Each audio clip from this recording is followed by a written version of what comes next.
Straight out the boot room to Wembley, our second home. We come to conquer. No, we never walk alone. We dominate the cream of the crop, drawing all our strength from the roar of the cock. It's all for one and one for all. Pass a move. We're talking total football. Here we go again. Roy's red machine. Liverpool, the greatest team the world has ever seen.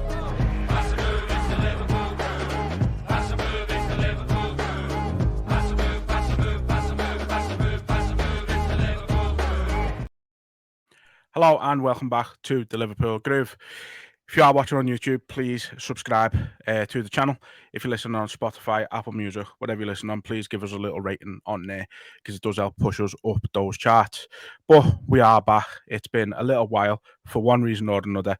But here we are. It's a massive, massive week for Liverpool.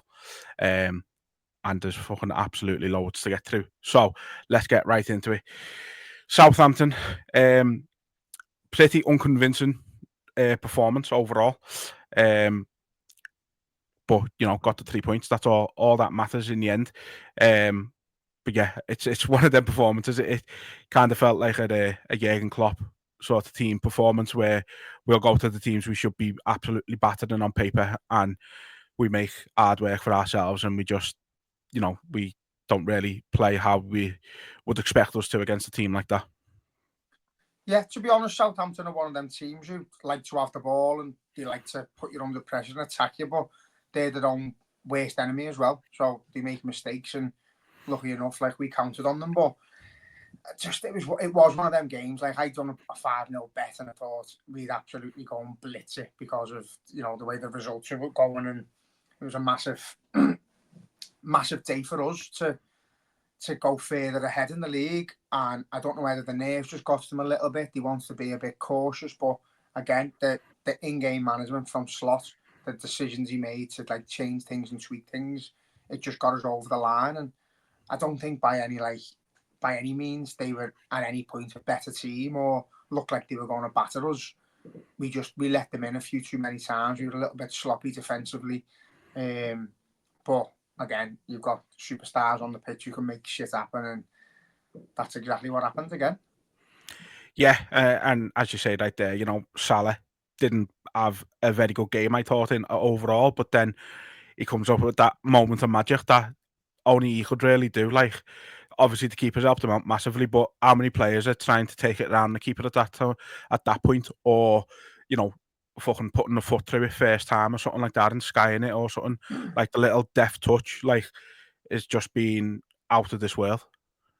Yeah, like I've watched it over and over again and I've still not decided whether he's missed his first touch or he's meant to do it, but he's done it. It makes no difference now. Obviously the first goal from Szoboszlai to put us into the lead was like superb, and then we fall apart a little bit. I think defensively we did struggle.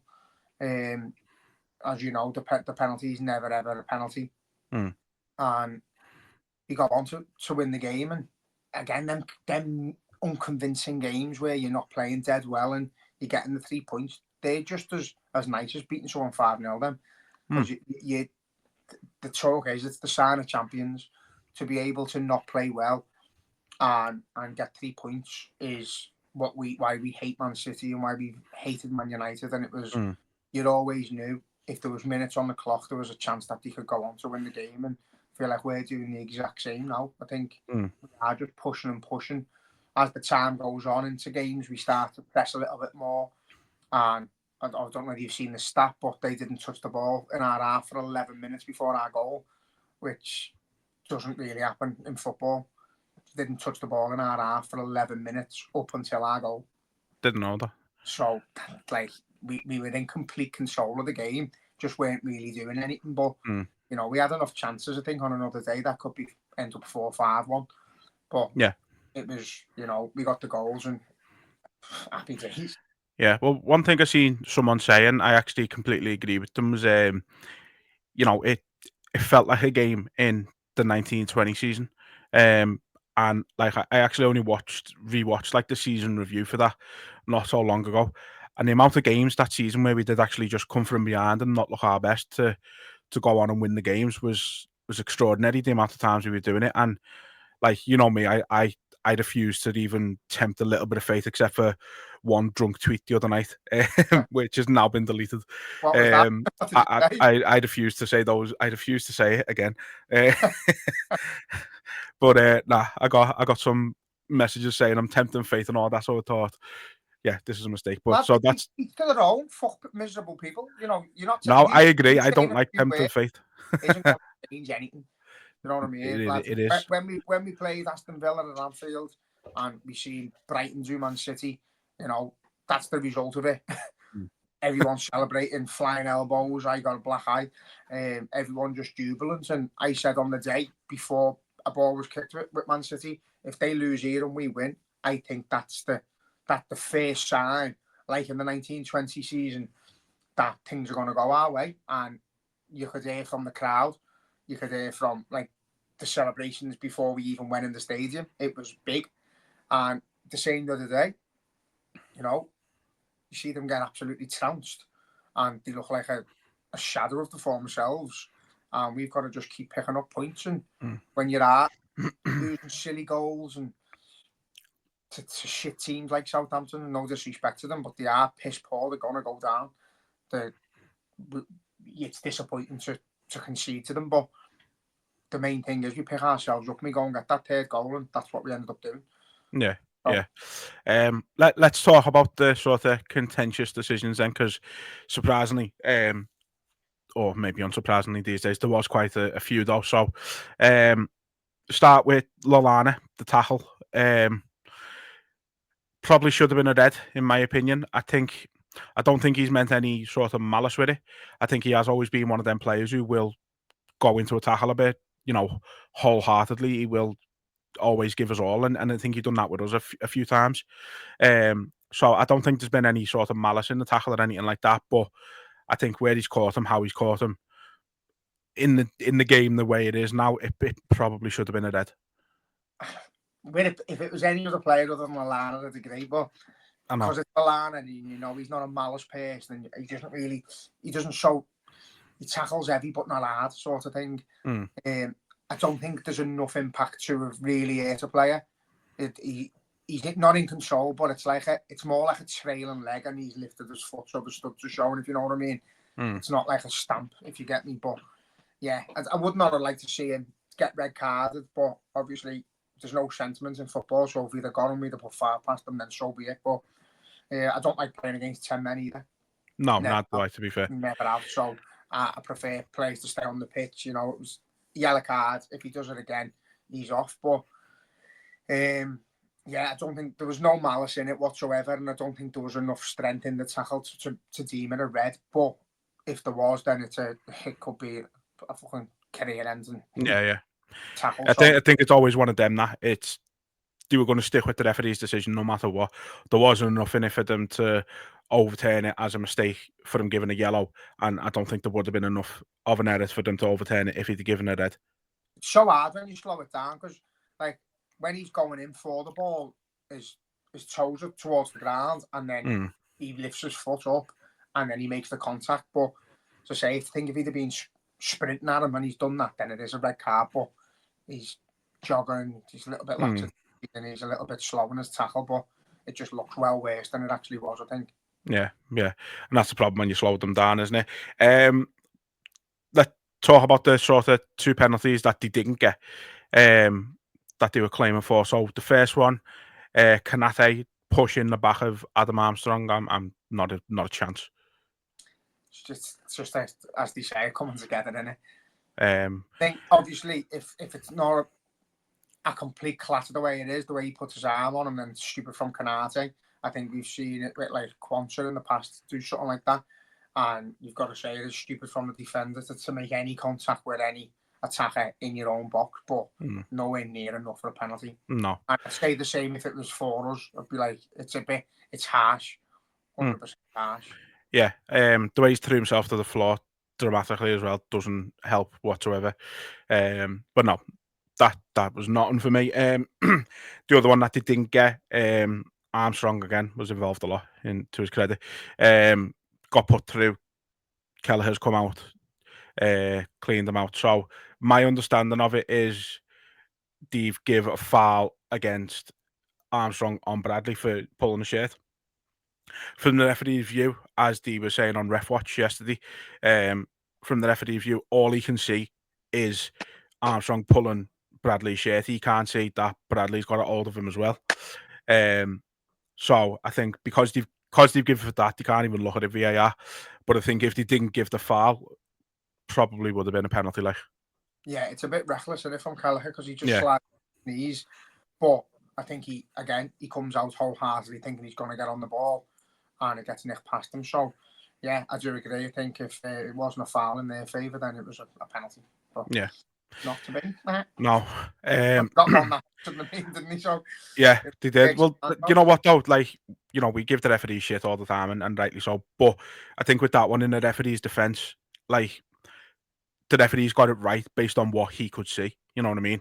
As I said, if he could see both of them pulling, then he's not going to give it. But because he can't, he can only give what he can see, and so he's got it right in that scenario. You know what I mean? And that's what the VAR's for, is to assist them when there's things you can't see. They could say, listen, you've missed that. But no, there was no obvious error from him, so it was right thing to do. So the penalty they did get, I mean, it's just a shambles all around. I think from us defensively, to just be in that position was terrible. What Van Dijk was doing, fuck knows. Horrific decision what he made to run out. I literally looked up and we went from having the ball to conceding the penalty. And I was like, why is Robbo sliding in like that there anyway? Yeah. What I will say, I mean, that Tyler Dibbler looks a player, by the way. He looked brilliant. But I think when you look at it, I think he's been smart about it. Like he's done that thing what you see when he's made it look as if he's about to lose the ball and Robbo's got a chance and he's dived in and he's knocked it past him. But it just wasn't a penalty, was it? Like, it was outside the box. It's got to be in the box, hasn't it, for it to be a penalty, and it wasn't. So. Well, that's the thing they're saying. They're saying it. I mean, they're saying it was on the line, and if it's on the line, it's a penalty. I get that, but I don't even think the contact started on the line. So therefore, it's got to go from when the contact starts, not when it finishes. Robbo clatters his knee, and then Robbo's own foot, with no contact on the opponent, lands on the line, and that's it. It's not a penalty. So if you kick someone 2 yards outside the box and then fall backwards and land in the box, is it a penalty because you've landed in the box? It's fucking not, is it? There's no contact. But no, I just think because it was so tight, like I knew as soon as they went to VAR after they give it, I knew it wasn't getting overturned. I was watching it thinking it's not as tight as they're making out, because you can see Robbo is outside the fucking box. You can see the contact is outside the box.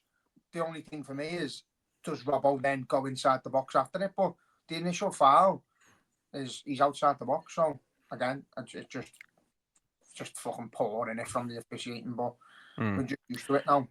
You know, we are used to it. Like, if you do go on to lose that game, like you couldn't go out fucking hell. The referees have cost us, because we'd have cost ourselves by defending that way, putting ourselves in that situation and not playing well. But once it's all done and dusted and you have gone on to get the 3 points, you forget all these situations and you move on. And I think that's part of the problem in football, is that it doesn't get scrutinised as much as it should, because we've gone on to get the win. I think if we'd have lost, we'd have been calling for someone's head there, and that's the way the game should be, regardless of the result. I think we should be hearing from referees and officials explaining why, regardless of whether it's favoured us or not. Do you know what I mean? Yeah. We should still be calling for it, because it just goes on to next week then, and eventually one will catch up with us and one will cost us points, and then that's what we've seen it all before, lad. And it does cost you league titles. No, we don't need to go into it again. The amount of times we've talked about the standards of officiating on this podcast, lad, it could be a whole new podcast on its own just talking about that. We don't need to go into it, but no, you're right. We shouldn't just let stuff go because you win or because it hasn't cost you on that particular game. Like, if you see poor refereeing, you should call it out. And I like to think we've always been honest about it. Like, if it's something that's gone against us and we think that it should have done, we'll say, you know what I mean? But no, it's bad. And then obviously you got that whole David Coote situation, which was just he didn't do it on that, you know. So yeah, just hilarious. That's just crazy, innit? More than anything. So yeah, But do you remember the conversation I had with you saying it's as if they're just taking the piss out of us? And I said, yeah, it's as if they know exactly what they're doing and they're just seeing how far they can take it till they get caught. I literally said it over a year ago, and it's proven right that there's more than him. These Texans, drug parties and all that, they're all in on it. And I'm not saying it's just against us, but I do think it is a case of just see what you can get away with and see how many times you can get your name in the press. They're all cunts. I hate them. Yeah, and like it's just been crazy, and the way it's happened with him, like someone. First of all, he needs fucking better mates. Mate. Like, because he's been absolutely hung out to dry for no reason. Because whoever's got hold of that, I don't know how that video's been leaked. It's great. But he probably has an argument with that little fucking bagger thing he's with, hasn't he? And he's probably threatened him, lad. He's probably threatened him for job or something, and then he said no, so he's brought it out. But what I would like to break on record is that the whole drug thing, like, I know he said shit about Jurgen Klopp and he said stuff about us and he deserves to lose his job. I think we've seen in fucking real life, in real time, we've seen him factual, we've questioned him for years as he got shot against us. And we know he did. That's proven clear. Not by the video, but we knew he did, no matter what. But the whole thing with the drugs and that, like, if anyone's trying to get him fucked over with the drugs and shit like that, I think 90% of the population do it. So I know he's a professional and he shouldn't be, and he's being collared and that, but the first point of call should be to get him some help with that, because he's a tit. But you don't want to see people getting fucking lynched for things that the majority of people on the planet. No, of course. So I wouldn't like to be two-faced and go, oh, he's on drugs, he needs to do this and do that. No, get him his help that he needs in that sense, but I'd never want to see him refereeing the Premier League again because he's a cheating cunt. Yeah, I echo those sentiments. Couldn't have said it better myself. Obviously, after the game, has been not so much overshadowed, but it's obviously been a bigger talking point than we would have liked it to be at this situation. But obviously, Salah's comments after the game to whatever media it was, I'm not even sure what it was, but his comments after the game have obviously got everyone talking. So obviously the basis of it is he hasn't been offered a deal yet. His words were, "At the moment, I'm more out than in." He, by the sounds of it, he wants to stay. He loves the fans. The fans love him. Again, his words, which we do. But it sounds to me like he wants to stay. Now, where the discussions are ongoing, and as has been pointed out, and I get it. Realistically, a formal offer isn't going to get put on the table until negotiations are basically done and he's ready to sign it. They're not just going to put a contract on the table and go, this is our offer. So I do understand that, but the way he's put it across doesn't sound promising.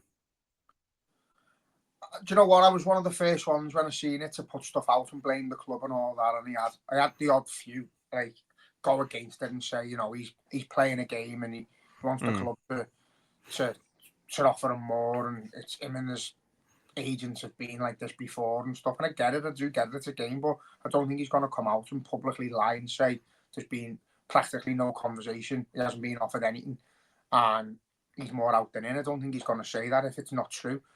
And my concern, lad, is that it's nearly January, and the amount of clubs that are going to come in for Mo Salah in that condition, in that form, is going to be bizarre.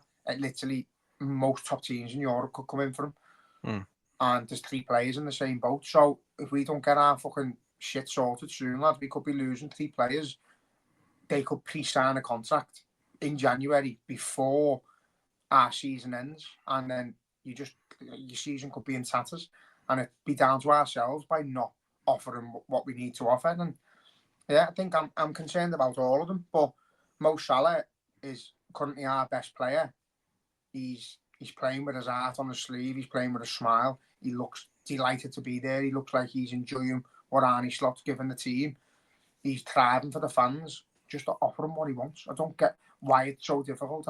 Like, he might be on 350 grand a week. He might be on 500 grand a week plus bonuses and that. you're not replacing him for that amount of money now if he goes. So why just give him the money? If it costs us a little bit more because we have to give him an extra year, just fucking do it. He's earned it. He's earned that right to sit on the bench for a year when he's fucked and earn the dough. He's earned that right.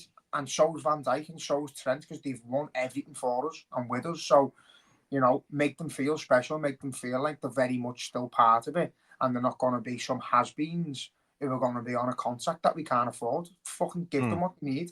And it's not that hard to do. And someone worked it out with Salah, like, it, you know, say you give him a 3-year deal. I think they said it works out at about like 40 mil over the course of the deal, kind of thing. Who are you finding for that much money, for 40 million to replace Salah? There's not a single player on the planet. There's not a player on the planet for any money at the moment who can replace Mo Salah. You'll have the FIFA versions or like they're already looking at that Egyptian lad. But again, Mo Salah didn't just go world class overnight. It took 2 or 3 seasons. So whoever comes in who could potentially replace his class, which I don't think it's going to be a similar boat to Steven Gerrard. There's not going to be anyone who comes in and does what Mo Salah's done ever. I don't think you're going to get near him. But if you're going to get someone who's going to try and they're going to take his number and try and replicate some of the stats he's produced, then it's going to take a few seasons. So you're going to have to spend 60, 70 mil for someone who's got potential. And we're not in a position when you're trying to go for titles and Champions Leagues to do that. Just give the fucking man who's already there what he needs to feel like he's fucking part of it. I think it's clear Arne Slot wants from there. He's starting every single game. He hardly takes him off. He's an absolute unbelievable player. He's world class. He's in prime condition. And, like, he's making it feel as though he hasn't even reached his own prime yet because he's on target for a fucking record-breaking season. He's got 20 goals already. The man is fucking outrageous. I know. I don't get what the fucking... I don't know whether that plane that went past is real. Forget the spreadsheets, give him the fucking money, whatever, but it's true. No spreadsheet, no data sheet can give us a reason why you would not give him either the extra year or the extra 50 grand or whatever it is. There isn't a player on the planet like him. I don't get it.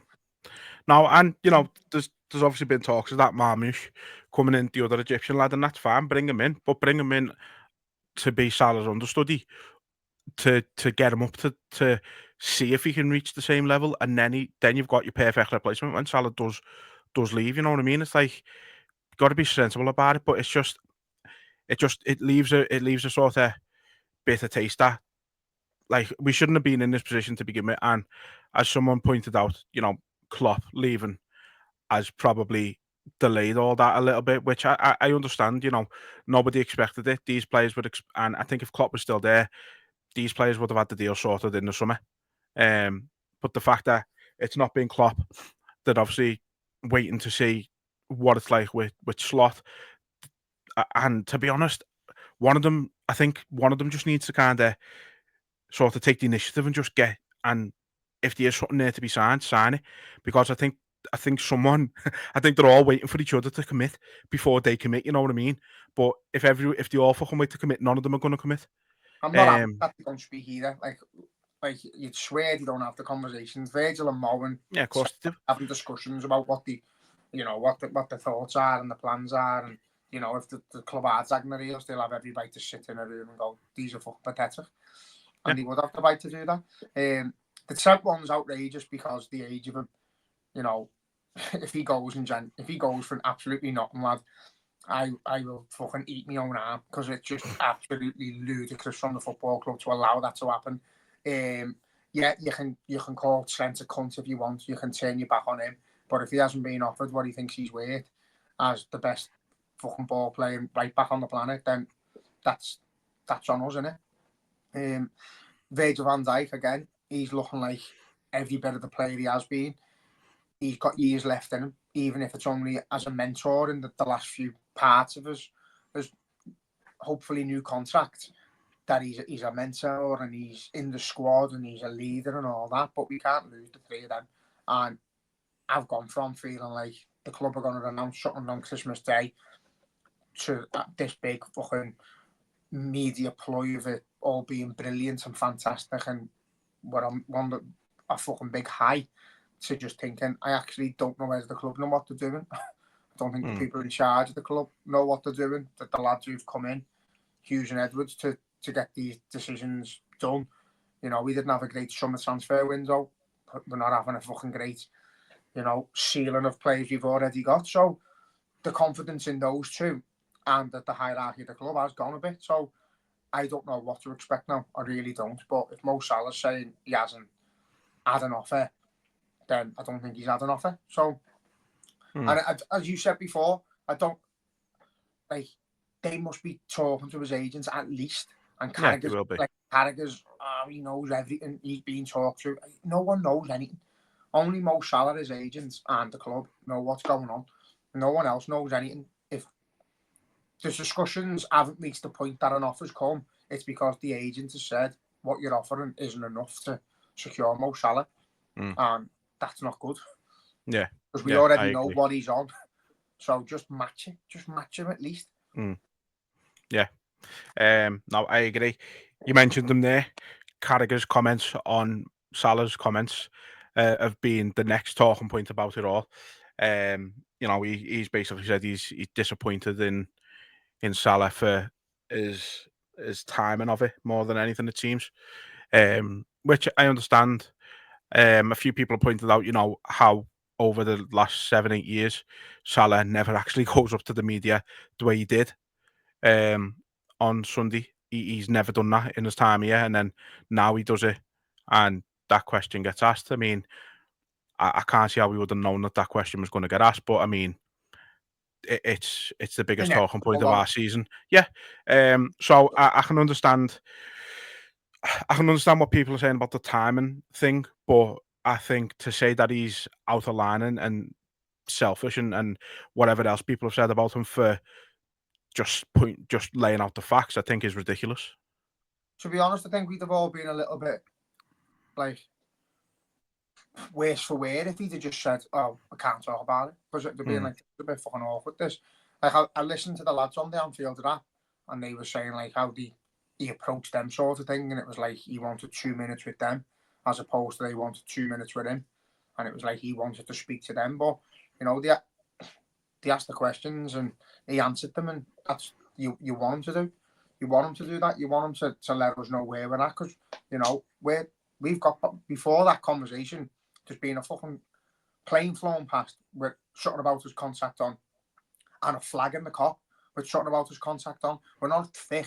We know the club aren't doing what they need to be doing, but we need to know why. And you know, whether it is a timescale thing or a financial thing, we don't know. But the club have got to sort it. And Carragher's played for the club, and I'd like to see what he would have been like had Steven Gerrard been like a month away from leaving and getting talked to by other clubs. Because I remember him saying that happened to Gerrard, and he was in his ear telling him to sign and do this and do that. So I would be interested to hear Carragher's point of view on when Gerrard done it. And we were setting fire to Gerrard's chair because we all thought it was Gerrard's fault. And then Gerrard released that the club hadn't even offered him fuck all. So that's why he was going. So, you know, these things happen. I just don't know why Carragher's getting so heavily involved in it, to be honest. He's tweeting everyone that's tweeting him. And it's just it's all a little bit favourable of the club when we're on the verge of losing 3 top-class players. I mean, I don't think I wouldn't say he's getting sort of heavily involved. I think obviously it's been a talking point on Monday Night Football. He's gave his opinion about it, and people do that thing where they can't disagree with someone without fucking calling them all kinds and giving them loads of shit and abuse. And again, this whole narrative that Carragher was some shit player when he was far from it. Like, think he's a helmet, think he's a bellend, think he's whatever you want. Don't agree with his opinion. That's fine. But like, the way people disagree with people nowadays, it's just, you can't have a fucking conversation about it, you know what I mean? And that's what people are doing. They're making everything massive with what he said, when, again, it's just his opinion. If you don't agree with it, say, don't really agree there, and fucking move on. Like, no, that's what I mean. Like, no one hits him with like a sort of debate of like, what happened in your time? What would you have done if it was? What would he have done if it was Gerrard making them comments, or Torres, when he's got, you know, in 2 months' time he can agree to sign for someone else? I'd be shitting myself. I was a player like Carragher and one of our best players who's carrying us at times this season is on the verge of leaving. So I'd want him to come out and say, listen, sort of like fucking book your ideas up and get me signed or I'm off. Yeah. It needs to happen. It needs to come from the player. Every time the agent's done it and he's like had little cold tweets and that years ago, he got hell as well. But yeah, I do agree with you. Carragher does say Carragher's sometimes you feel like Carragher's on the fucking Fenway Sports payroll and on the Sky payroll because he won't say anything bad about fucking Sky referees or the way we own the owners deal with things or the hierarchy at our club. But they're just his opinions. But then to go on and say like he was a shit player and couldn't lay certain players' boots and that, it's a load of bollocks. He's one of the best centre-halves I've seen play for the club. Sheer heart and determination. But I think sometimes he just needs to calm down a bit when he's going on about being disappointed in one of the best players to ever play for the club in a time when he feels disappointed himself, Salah, because he's been let down and he's being let down. Yeah. It's funny though, isn't it? Because I've only learned this today because nobody's talking about it because that's how irrelevant they are. Even as the champions of England, De Bruyne's contract's up in the summer, and he's come out and spoke about it today and said, if the club don't offer me anything, I'm leaving. So does the same apply there? That's fucking common sense, isn't it? Should he not? But that's the thing now. Should he not spoke about it? Should he have just left it alone? Like, does the same rule apply to him as Salah or what? But like, it's amazing nobody's even speaking about it. You know what I mean? It's like it's baffling in a way. But, and that's the difference when like that's why it has. Carragher's right in the sense of where it's coming a bad time for us because we're absolutely fucking flying. There shouldn't be any negativity around the club whatsoever. There shouldn't be any, and the club are allowing there to be. There shouldn't be any inside sacking me. And I was saying to my dad today, if I was Arsenal or Man City, knowing that they're available in January, I'd fucking I'd test the waters on all three. I'd rattle our cage and I'd go fucking throw a bid in for Trent now, 50 mil, throw a bid in for Van Dijk, throw a bid in for Salah, and rattle the fucking cage. Offer them what they want, and we'll shit ourselves because they're clubs that are near us. So if they seen the lads again saying, you know, if you don't want to move home, move there. It's close enough. So I would. I'd fucking if it was us, and I'd do the same for De Bruyne sort of thing. Rattle their cage a little bit, make them feel like fucking hell. This is a bit panicky. He could go. Yeah, and. That's what I'd do. So that's where my main concern comes is that people are going to start asking questions in January. Players' focus is going to switch off. You could have Barcelona, Real Madrid, fucking Inter Milan, Man City, Arsenal, Chelsea, all coming for our players in 2 months' time because we haven't done our job. And it's when they're not coming. Like, I don't think Salah speaks to his agents on a regular basis. There's no need. He was under contract. All the sponsorship deals are signed. He knows what he's getting in the bank. But if all of a sudden your agent's on the phone, these want to speak to you, these want to speak to you, these want to speak to you, football comes fucking out the window. You're too busy in securing your life for the future. So that's my big concern, lad, is that we're going to leave it too late and we're going to lose them. Yeah. No, it just... I don't know. Part of me obviously still thinks that we get it done. But... there's an equally big part of me that thinks it doesn't get done now. So I don't know. Just gotta allow it to happen. I can't get my head around that bit. How it's got to this point where it's nearly fucking December. It's not even like there's been any other big things to sort out in, like, you know, in this season or anything. Like, obviously, all right, yeah, I imagine there's been a little bit of time put towards the new kit manufacturer deal and all stuff like that. There's obviously been time had to get put into that, which I understand. But other than that, there's not been anything significant happen with the club to warrant the delay in these. It could have been, you know, give 2 months at the start of the season to sorting out the new kit deal. After that, fucking sort the contracts out. Like, fuck the kit deal. Couldn't give a fuck if it was Nike or fucking New Balance or Adidas if we've got no fucking players. Fucking, we might need a kit. That's not the. I know, but don't forget. But, you're forgetting. Like, they're not fans, so they don't look at it the same way as we do.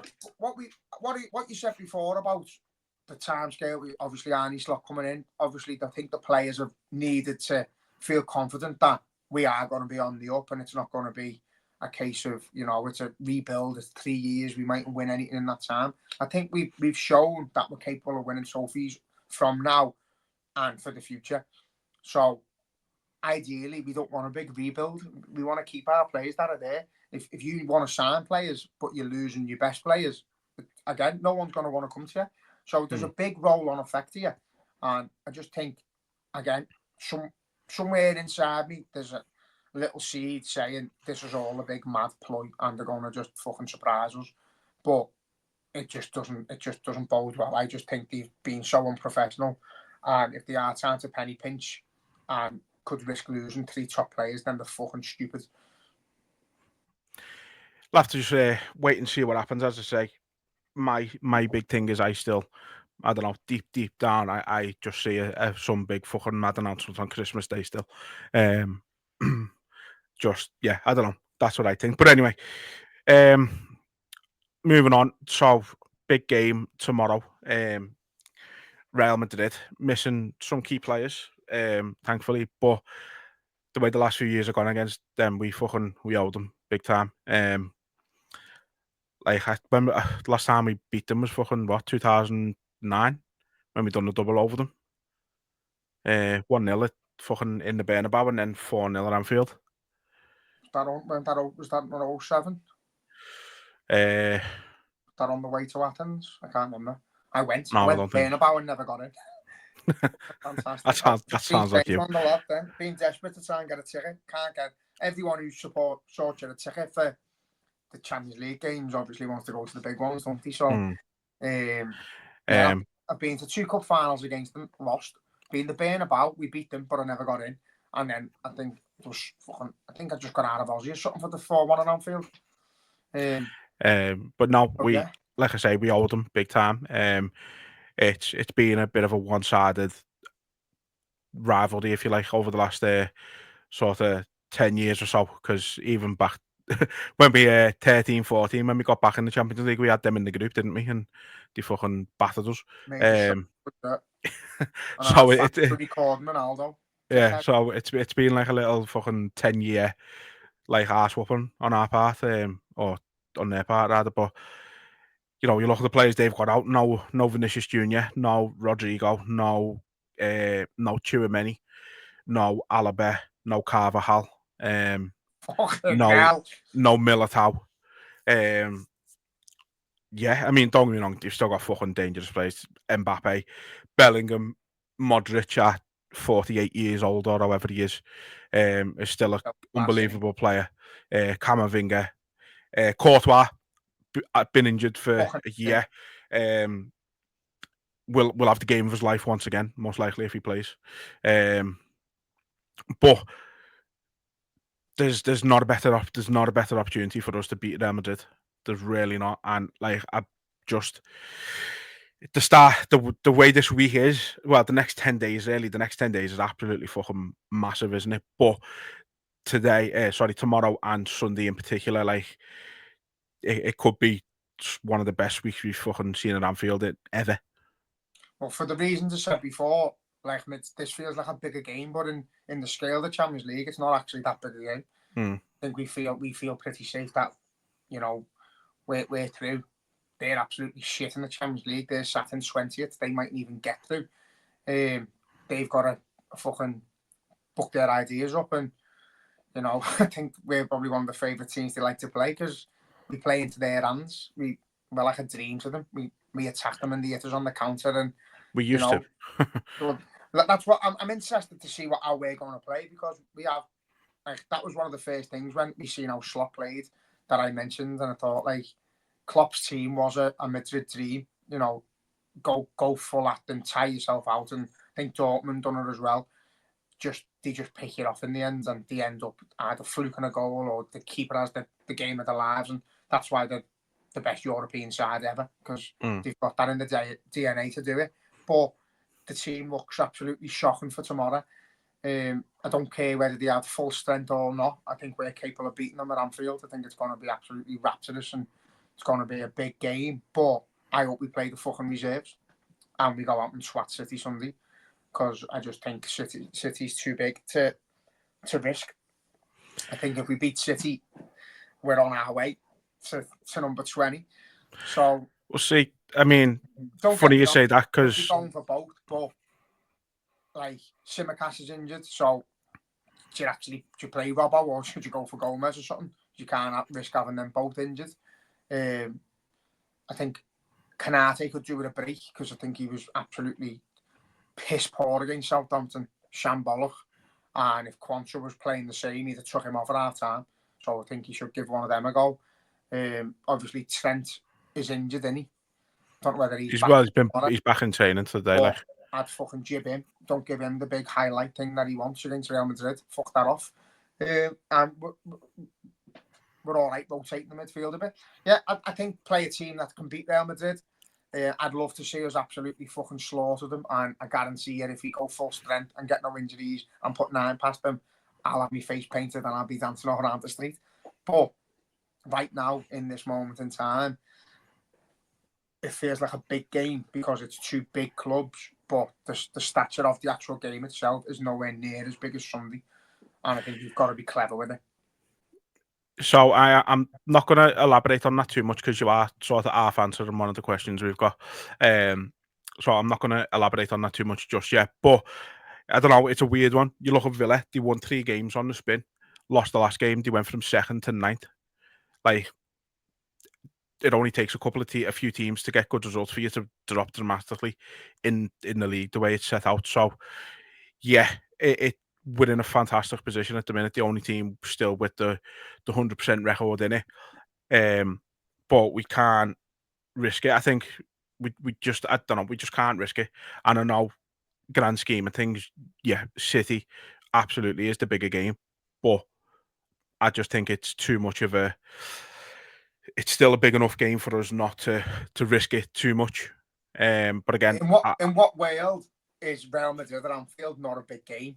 But that's where the season's heading. Is like, I feel comfortable in the Champions League. I feel safe. I want to beat them. I don't want to field a team of kids that's going to get slaughtered. I want to go and beat them. But I think we've got to be clever as well in the team selection. I think if you've got enough on the bench that can come on for 20 minutes and half an hour and not kill themselves and be fit, then do it that way. But as you just said, you've listed all their injuries. I think we can make a few rotations without running ourselves into the ground. Obviously, McAllister and Diaz only played a short period the other day, so I'd be happy for them to see them start. Nunes could run forever. You know, when it comes down to it and the team's out, I'll be delighted. But yeah, I just think do you know what, I contradict myself as well though, because people have said, like, when I've moaned about fans saying, "Oh, we fucking can't go for the League Cup and the FA Cup. We should be playing the kids," and I'm like, no, we shouldn't, because we want to go and win everything. So I'm not saying like field a weakened team. I'm just saying rotate a little bit. But I hope we fucking kill them. Yeah, no, like I say, it's a massive, massive game. You know, it's a proper, you know, European royalty tie, isn't it? Like, what? There's only 2 teams that have fucking won it more than us, like, and they're obviously one of them. So, massive game. I can't wait for it. Like, but yeah, it's a tough one because, like you say, you want to go out and you want to beat them, but at the same time, you want us to conserve ourselves for Sunday, especially, you know, the form that City are in at the minute. So yeah, I don't know. It's a mystery at the minute. Like, it'll take me tomorrow. I'll finish work tomorrow and I'll head up towards the ground on the beg for tickets, and it'll start feeling like I think that's a bit why I'm a bit fucking not really arsed either, because I know I'm not going. So yeah, if I was going, I'd be fucking be on the air now. So yeah, big game. We're not gonna touch on City too much just because we are going to try and get another one in before that game so we can talk about tomorrow's game as well. So yeah, we're going to leave that for now.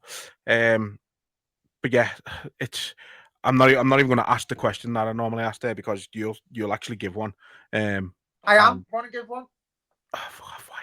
No, because I actually do believe we're going to absolutely slaughter them tomorrow, and I think, as you said before, it has been coming. And even in Champions League finals, where we've had the better performance, we haven't got over the line. And I think I'd love to be the ones to put one of the nails in the coffin, because I think they are going to struggle this year in the Champions League. And if we can put 4 past them, then I'd be happy. And I'm going for 4-0 tomorrow. Sorry, Kev. I have to apologise because he fucking messages me like I fucking hate you for giving a score prediction out, so I have to apologise every time. I know, but lad, I was messaging one of the lads on the Spine Cop, and I was saying, he said himself, he can just see one of them. I think they know what's going on with the flags and that. There's a big display going to be there. Can't say too much about that, but the hoodies will be available after the match.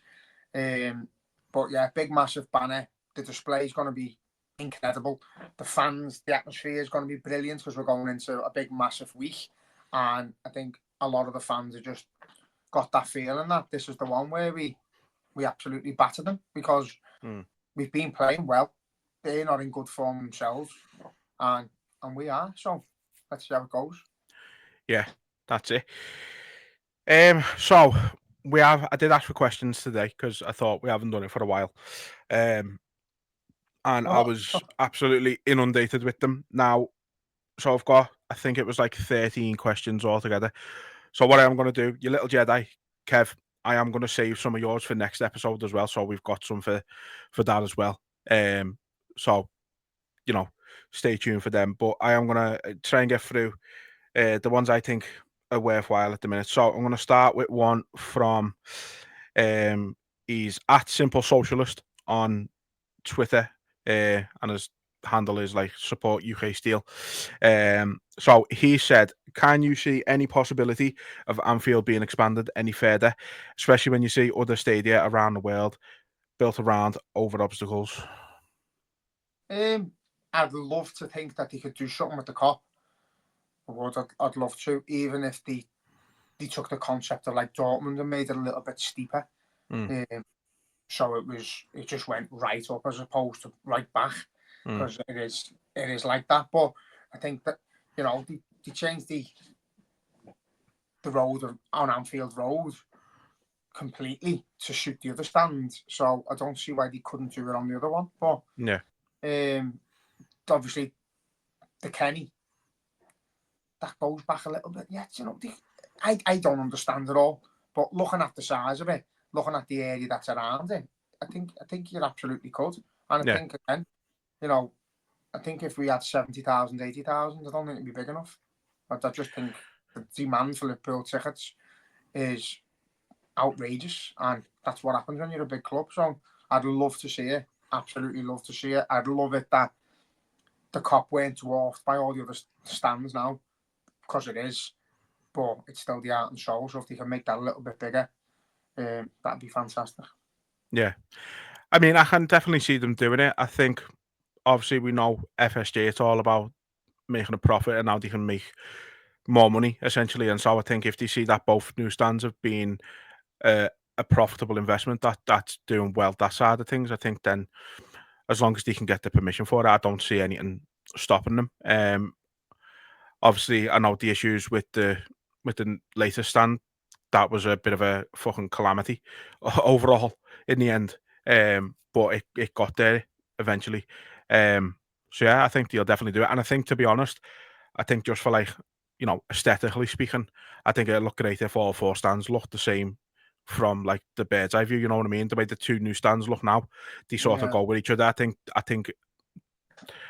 yeah, just from a, like, as I say, an aesthetics point of view, you kind of want it all to look like that as well. The problem I'd have is with the money side of things now is that when they do put the money in for these stands, they need to generate it back, and the way they do that's through hospitality. So, for instance, I had 2 tickets in my basket yesterday, thought I'd struck gold. I had a Man City and a Real Madrid in my basket and went to check out, and they were 1,300 quid for 2 tickets. And they started... Wait, was that each or all together? For the 2. Bargain. So one was 7, one was 6. So they started merging the hospitality in with the standard, what you think's a standard ticket. Yeah. And I feel like if they were going to build on the Kop, the fucking middle would be leather seats and heated pads and fucking chefs and shit again. So the best thing about the Kop is that it is traditional. You go and have a bevy and a pie, but on the 2 stands that have been built up, they're now salt and pepper chicken and pizzas and fucking, you know what I mean, waiter service and all that shit. You can get fucking drinks to your seat and that. And you need to keep the cop away from that part. Keep the cop the working class man's part. Build it up as much as you can. Take the fucking seats out. Let us stand in there. Take it back up to 28,000 and do it properly. Yeah. A big red wall we need. Definitely. So next one is from Ant, who is at AnthonyBot97703 on Twitter. So he simply just said, lads, can we see a world where all three leave for free? I think the answer right now is yeah, you absolutely can see a world where all three of them leave for free. I think it'd be the end of most fans' fucking tether with the hierarchy of the club. I don't see how the hierarchy come back from that. But yeah, I mean, as much as it sort of pains me at the minute, yeah, I can right now at this moment in time see a world where all three leave for free. It's crazy, isn't it? How we run? How's this club run? I can, yeah. And I just can't get my head around it. It's pissing me off, but it's funny. Like, big, massive, global institution like Liverpool Football Club. Every player in the world wants to play for us. Every manager wants to manage us. Every supporter wants to come to Anfield. And we can't put a contract in front of three players that want to stay. Well, we two do. But yeah, I don't know whether it doesn't really happen where players pre-sign a contract on a Bosman in January. So I'm being a bit over the top, but it can happen. It's allowed to happen. And if someone comes in and goes to Salah, right, 500 grand a week for 3 years, wherever they are in the world, he's going to take it. And he'd be right to take it because we haven't offered him. So yeah, that's my concern. I think if we don't think we're going to get them to sign, I think you've got to start looking to move them on in January to make some money, because you can't replace Van Dijk and Mo Salah and Trent in one window with no money. We'd have to sell one of our stands. Yeah. So you can't do it. It's impossible. So the fact that it potentially could happen is terrifying. Yeah, it is. I do think I went on from, I think we'd sign all three. Now I think we're losing at least one, if not two, if not three. And fucking, I just can't get my head around it. No, me neither. Just like to say before we continue, we have missed an absolutely fucking belter of a second half in that City game for coming up to record here, because City were 1-0 up at half time, then made it 3-0 after 53 minutes. Final scored in the 75th minute, then the 82nd minute, then the 89th minute. Shut up, Just give away a 3-0 lead. Fucking lad. So yeah, if you needed any more fucking belief, as well. They were at home. So yeah, if you need any more fucking belief for Sunday, nice one, Feyenoord. Arne Slotman doing us another solid there. You'll never walk alone, and Arnie Slot as well. Yeah, but to be fair, they do sing "You'll Never Walk Alone" before their games anyway, which is why I thought it was very fitting that we were getting Slot the same way we were getting Klopp coming from another team who sang "You Never Walk Alone." Just all kind of made sense. But yeah, missed a belter of a second half there. But Anthony, nice one for your question, mate. Appreciate it. So let's get on to some of your little Jedi's ones. As I say, anybody who's listened before and knows what his questions are like, brace yourselves. And same to you, Jay. Brace yourself. I'm just making sure that they don't win, but it's full time. It's full time, yeah, it's over.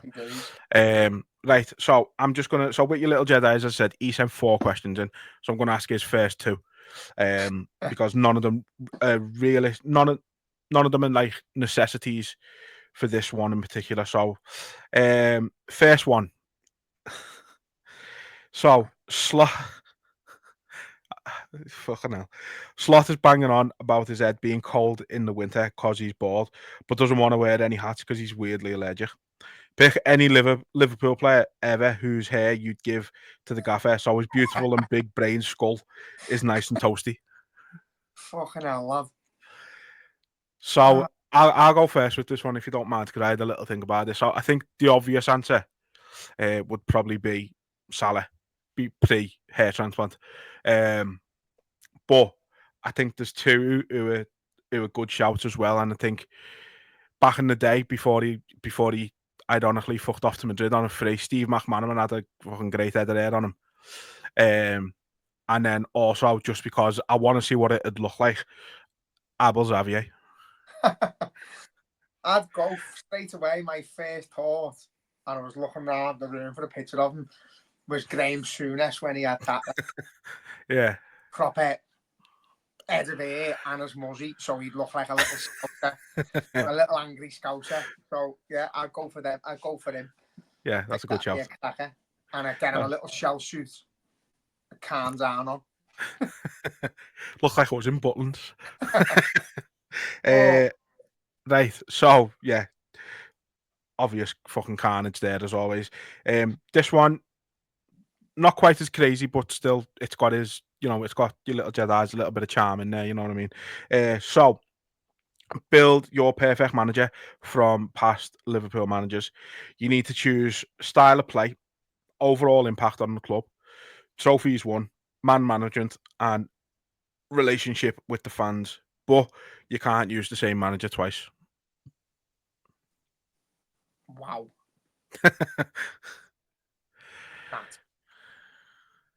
It's good in a way. Like, imagine being an Everton fan and getting it with that question. You'd just be like, I'd have to use the same fella every fucking one.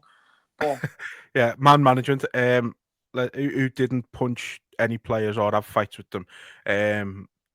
Like, if you were a Blue, that's what you'd have to be thinking of. Who didn't chase players down the street. Trophies won. What's one of them? Yeah, couldn't ask this to them. So style of play. Style of play. Overall impact on the club. Trophies won. Man management and relationship with the fans. Right, so just go in order. The first one. Style of play. Style of play. Oh, it's fucking impossible. So hard.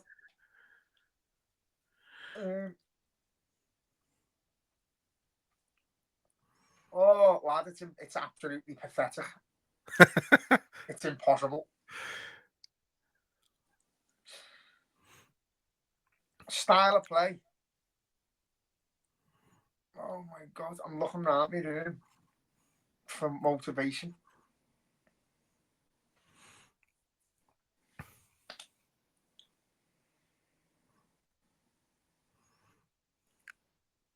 I can't do it.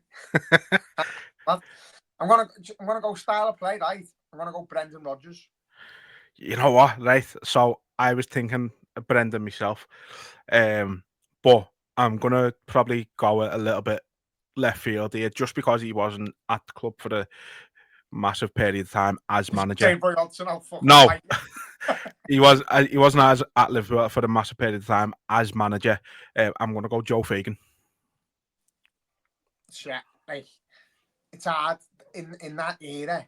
It was just like a fucking running machine where whoever was before done the same thing, and that's why it's difficult. I think Brendan Rodgers came in and tweaked what Kenny had done. Kenny brought back that old style of play, and then Rodgers made us just go, fuck it, we don't care about defending as long as we score more, and it was entertaining.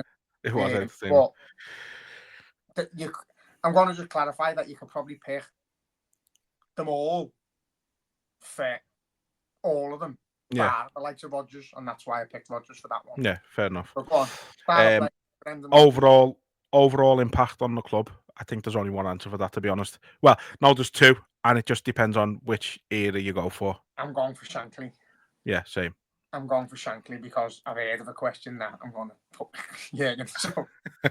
Yeah, no, I think it's only between them two for that one. I think as massive as the other managers who you're going to be looking at for the other parts have been to our history, but then it's only the same mold as them where he connected with everything. I know that's the thing, but I think it's only for me.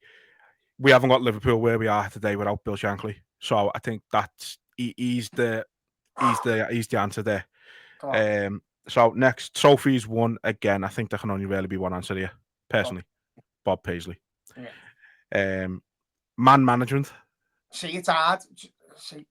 Because I'm judging from the past, but no, I'm not even going to go into it. It's No, about you'll kill yourself if you start going about into it, pain. so don't do it. Man Man management. management.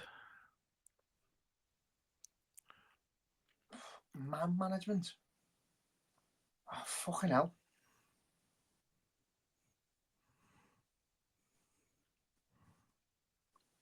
I'll have Joe Fagan for that. Or fuck's sake.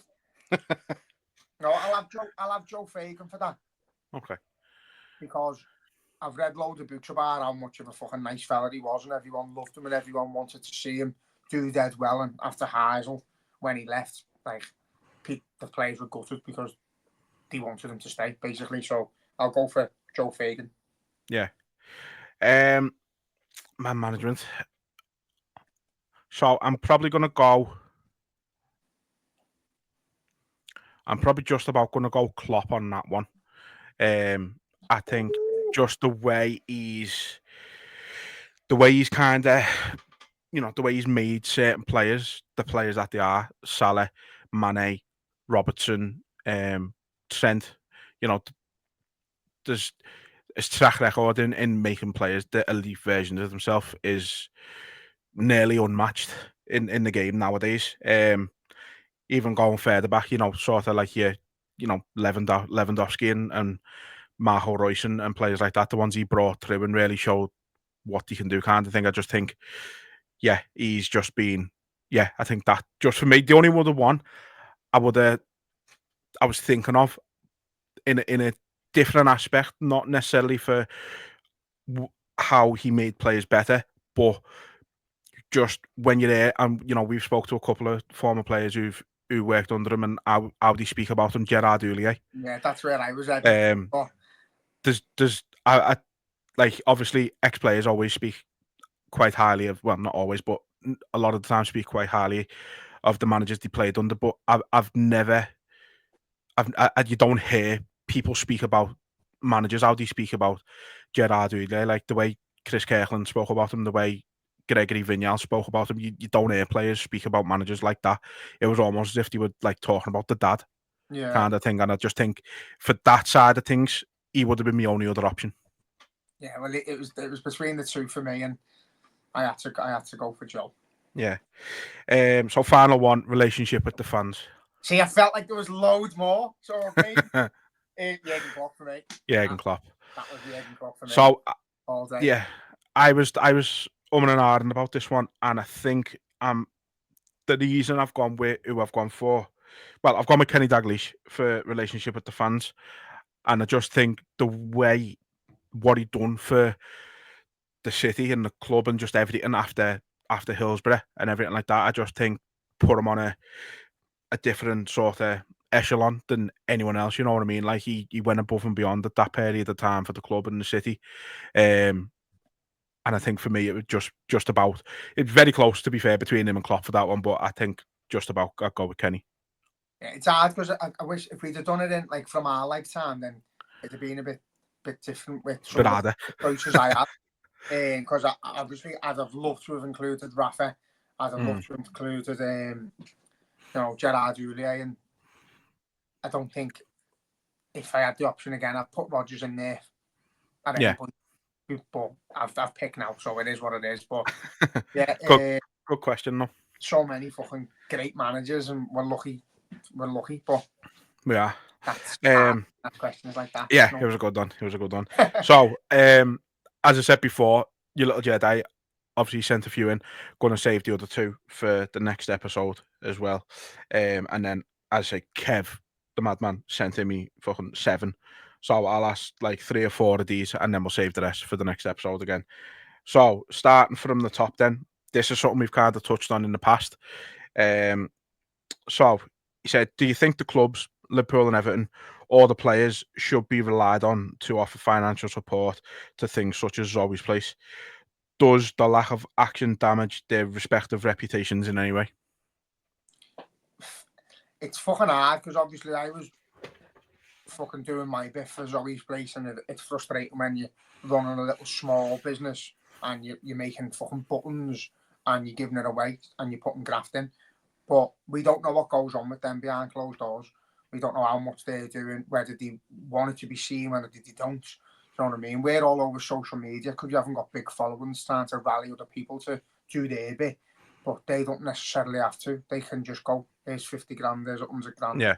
And, you know, in the end, I know Trent did, and I don't know whether he was bullied into that by Adam Rowe or whatever, but you don't know what's going on behind closed doors. So I would say, like, before having a go with anyone, make sure You know, the full picture kind of thing, yeah. Zoe's place could have had people turning up with cash, do you know what I mean? And didn't want the media to know, didn't want anyone else to know. So it's hard. I think, as from someone from the city, I think you should always help the people who are going without in the city. I think if you're on that much money where you can support, if I was captain of a football club, I'd like to think I'd sit down with all my players and I'd say, listen, do you want to do a little kitty? 1% of our wages every week goes into the kitty, and it helps things like that. And by the end, when it gets to Christmas, we can either go and distribute it out. We all pick a charity each. We go and distribute it out equally, or we see if there's an individual place like a hospice that needs all of it, and we do it that way. And you know, that'd be just from the good of the players and the football clubs. But I don't think they can't help everyone, and people have got to understand that they can't help every single charity in the city. They all do the bit. A lot of it's public because, you know, it looks good for them. But then I know for a fact, speaking from people from the food banks and that the likes of your Robos and your Trents and some of the younger players do just offer at hands every now and again. So it does happen. But yeah, I would like to think if I had my way as a football player, I'd have a word with everyone else and say, we've got to do a little something here. Yeah. I think for me, relied on is I don't think they should be relied on to offer the financial support, because simply that should be coming from the government. They shouldn't be, they shouldn't be in a position where they had to rely on the likes of you and the rest of the city to save them. It's like, I think everybody said it at the start. It's atrocious. It's abysmal that it was allowed to get to that position. But the city does what it does best, and we saved it. So that's the main thing at the end of the day. But I think at the same time, when it obviously started catching wind, what the situation was like for Zoe's place, I think it would have been nice to see the clubs do something. It would have been nice to see a bit of recognition of it, kind of thing. Yeah, I think both clubs could have done more, but like you said, you don't know what goes on behind closed doors. You don't know if they've done something in private that hasn't been released to the public, because it's almost one of them. I think as well, if people have a go at them because they haven't publicly done anything, but then if they announce it to the world, like, we're pledging this much to save Zoe's place, it's almost like, what people are like on the internet, are you making it all about you? You're taking the limelight off it, kind of thing. It's like something big. People can't ever just see the good in it, kind of thing. You know what I mean? And as I've said before, it's businessmen at the end of the day, and the way they'll be looking at it, because they're not from the city, they are from America and fucking Timbuktu and Mars, wherever Everton's owners are from these days, because they haven't got one yet, I don't think. But they're not from the city, so they don't look at it the way we look at it again. So they're less likely to, yeah, like I said, at the time, they're probably looking at it and going, well, if we help this cause, we're going to get every Tom, Dick and Harry coming out of the woodworks and going, well, I need 50 grand to save this, and I need 48 grand to save, like, me sanctuary for, like, disabled cats or something like that. And I just think they thought, if we, like you said, if we help one, we've got to help everyone. It's hard. It's a tough one.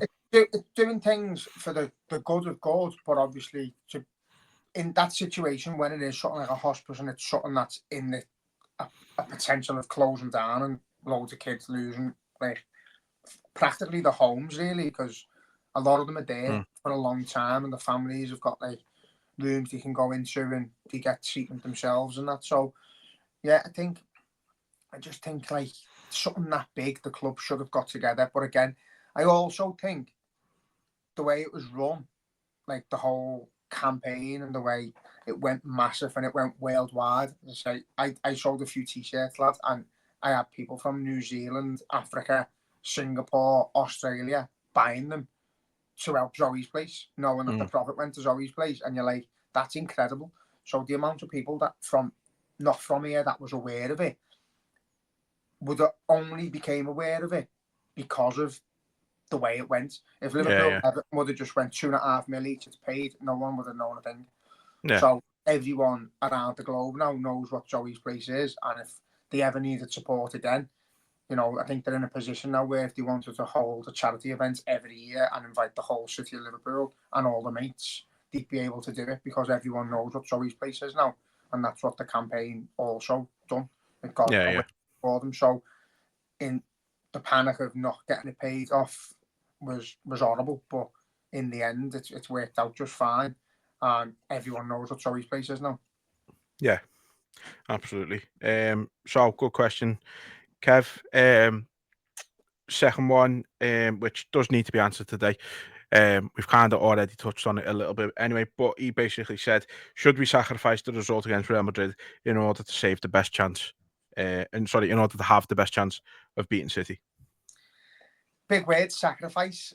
No, I wouldn't sacrifice. I wouldn't field a load of kids. I wouldn't play a dead weakened team. I'd play a team that we put on paper and we go, do you know what? They've got loads of injuries. Like for like, we're better than them. Let's go for it. Obviously, we know the situation with Alisson. He's due back soon, but Kelleher plays on merit. You don't need to swap a goalie, so Kelleher starts. I think Canate gets benched because of his performance against Southampton and play Quansor Gomez. Conor Bradley deserves a little go. I think he's more than capable of putting up with Real Madrid. I'd suggest playing Gomez left back because Robbo's having a torrid time at the minute and Simicast is injured. I'd start McAllister. I wouldn't play Gravenberch because I think he's the one player on the pitch we can't afford to lose. Yeah. I don't think we can afford to lose him or Mo Salah. I think the others we can rotate. I think, is Jota back? No, I don't think so, not yet. You're talking starting Nunes, McAllister, Endo, Jones, or Szoboszlai, that's fine. Diaz, Nunes, and Harvey Elliott. Throw Harvey Elliott right wing and leave Salah and Gravenberch off. Bring them on if you need them. If we're getting absolutely trounced in midfield, get Gravenberch on to older than that. If we're not creating, get Salah on. But that'd be my team for it. Like again, it's not drastic changes, but it's just looking at the big picture. I think there's two really key players that we can't afford to lose. Yeah, definitely. No, I agree with you. I think sacrifice, definitely not. But if we can sort of realistically rotate and it's still a strong enough team to beat them, then by all means do that. City, like we've mentioned, is the bigger game at this moment in time, but yeah, we want to win every game. We want to win every competition. So we've got to treat it how it is. And you know, we win tomorrow, and that practically is us through, more or less.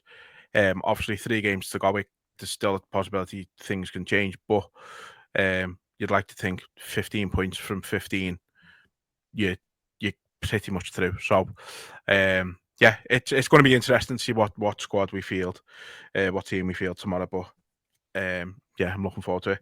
He's saying this, I think Arnie Slot's going to want to go and make a bit of a statement. He's, you know, playing a big side. We've done it against Leverkusen. We come out the second half and pulverised them. He might want to do the same here and make a big, massive statement that we are here and we're going nowhere. So whether that be in the Champions League, I know it sounds a bit daft. I know we're comfortable in both competitions at the moment, but we also know, and we've been on the receiving end of a bad week where you can lose 2 or 3 and it goes a bit fucking dull. So we just need to keep plodding on, keep getting the points, and you know, no one wants to lose a Champions League game before they play in the league anyway. So go and get the 3 points tomorrow and then go and stick it to Man City and see how we get on. Yeah. So gonna end it with this one for the questions for today again, Kev. We will cover the rest of them on the next episode. So the final one for today. With the issues surrounding ticket eligibility, meaning most fans are unable to get so much as a single ticket, do you think the hospitality packages offer fair value? What can be done to make them more affordable? Fucking hell, mate. It depends what you see as value. Went to the Aston Villa game in hospitality because I put 2 lights up for a mate who happens to get older tickets, and he done me a solid, to be fair. He said he could get me normal tickets for Villa and couldn't, so he'd give me his hospitality. Took me there. Again, it's not us, like, not interested in scrans and all that before the match. We had a stall, a hotel tier first, went in the grounds, go into the reception, greeted by people well dressed and feels a bit fancy. Big massive bar, loads of screens everywhere. Got to pay for your ale. You get a program now. You get a free program. You've got to pay for your ale. You've got a nice leather seat right in the middle of the middle section of the upper Annie. And I don't know how much the ticket was meant to be worth. I think they're averaged about £3.50, £4 each. Got a bowl of scouts and a pint at half time. Bowl of scouts before we went in and a pint at half time. That was complimentary. And then we were access to the bar after it for an hour, which we didn't go to because why would you? So in terms of value, if 400 quid gets you a pint and a programme and a leather seat, I would rather be fucking set fire to the hospitality and let working class people go in for half the price, for fucking quarter of the price, and have people who are interested in the game. So that game alone, personal experience, there was a kid in front of me who wasn't from Liverpool. He was about 11. Snapchat, TikTok, Instagram, fucking for 20 minutes throughout the first half. Obviously, Man City have just been beat. Aston Villa at Anfield. We're not playing fucking fantastically well. So I got to half time. I said to him, I'll do you the deal. Leave your phone in your pocket for the whole of half time and I'll give you the tenner.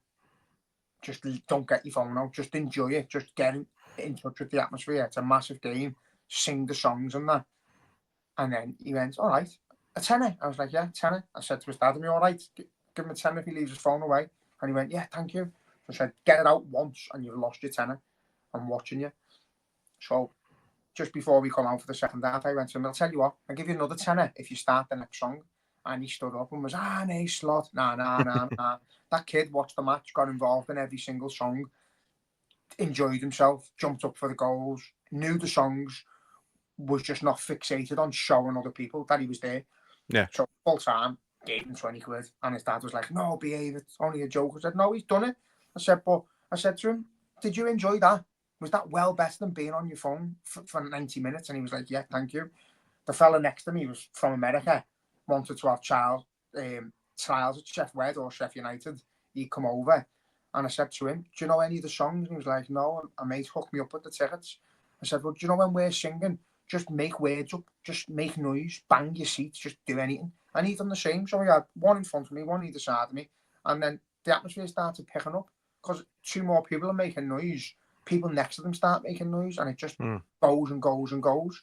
And eventually it was a brilliant atmosphere and we got the hospitality up and dancing. So that's the problem, is that a lot of the people in there aren't going to watch the footy or be involved in the atmosphere. They just want to say they've been. So I would literally, if they could get rid of all of it and still pay the bills at the stadium and that, then I would. I'd get working class people in. They should open a ticket office and offer 1,000 tickets per every single game to fans who can get to the ground the day before the game to purchase a ticket. 9 times out of 10, that'll be local fans, which would be brilliant. And I had this conversation with someone else who said, oh, you'll get Abdul from Bradford, you'll camp outside to get a ticket. I said, well, he deserves a ticket then.